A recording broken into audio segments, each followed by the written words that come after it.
একটা পাট শাকের রেসিপি করে আপনাদের দেখাবো। এই যে কিছুটা টাটকা পাট শাক আমি কেটে ধুয়ে নিয়েছি, এখনও কাটা হয়নি, কুচোনো হয়নি, কিন্তু এমনি বেছে নিয়েছি। এই যে পাট শাকগুলো কীভাবে কাটতে হয় দেখুন, এই যে শিরাটা এখান থেকে ফেলে দিয়েছি, এইভাবে কেটে আমি ধুয়ে নিয়েছি। তারপরে পাট শাকটা রান্না করে আপনাদের দেখাবো। তাহলে চলুন শুরু করি। পাট শাকটাকে খুব সুন্দর করে বেছে ধুয়ে নিয়েছি এবং ছোট ছোট করে কেটেও নিয়েছি। এবার চলুন রান্না করে আপনাদের দেখাচ্ছি।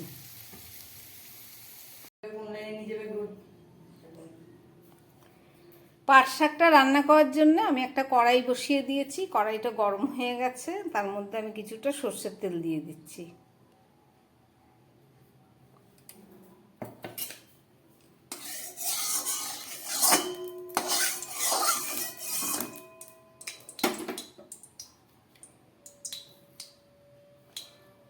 এবার দিয়ে দিচ্ছি কিছুটা কালো জিরে ফোড়ন,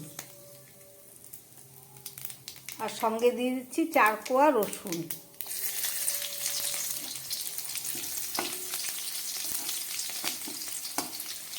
রসুন আর কালো জিরেটা একটু ভাজা হোক, তারপরে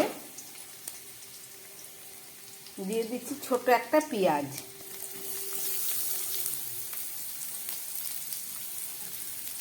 আর দিয়ে দিচ্ছি 4টে কাঁচা লঙ্কা।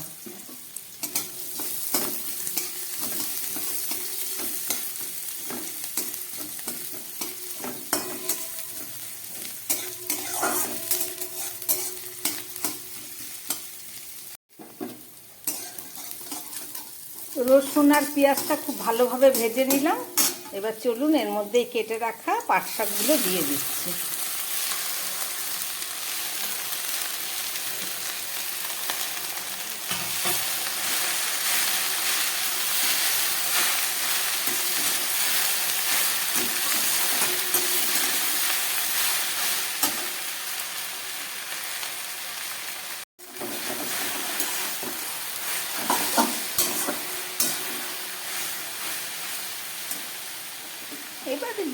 এবারে দিয়ে দিচ্ছি পরিমাণ মতো নুন,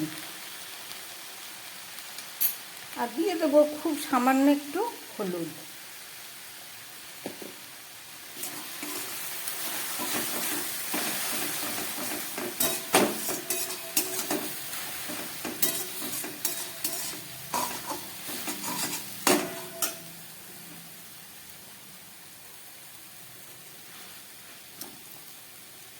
আমি যেহেতু একটু পাতলা ধরনের করব শাকটা, তাই সামান্য একটু জল আমি দিয়ে দিচ্ছি।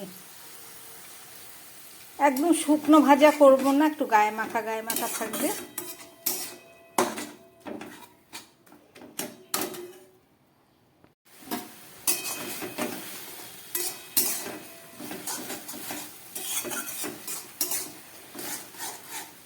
পাট শাক একদম মিষ্টি শাক, এতে বেশি রকম শুকনো করে ভাজলে ভালো লাগে না, ওই জন্যে একটু হালকা জল দিয়ে দিলাম।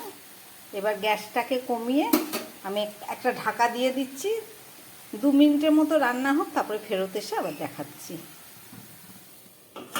সিদ্ধ হোক। প্রায় 2-3 মিনিট পরে ফেরত আসলাম। এবার ঢাকাটা খুলে দেখাবো।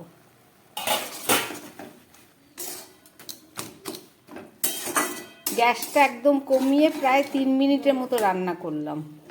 সিদ্ধ হওয়ার একটা ব্যাপার থাকে।